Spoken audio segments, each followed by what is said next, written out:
Take 3 months and don't hit nobody up first.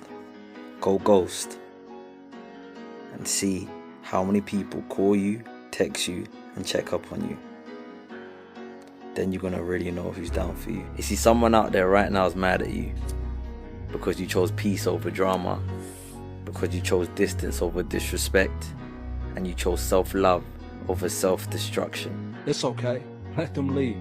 They have every right to choose the experiences they want in life. They have every right to stop choosing me. But I don't have the right to stop choosing me. I have to be there for myself always.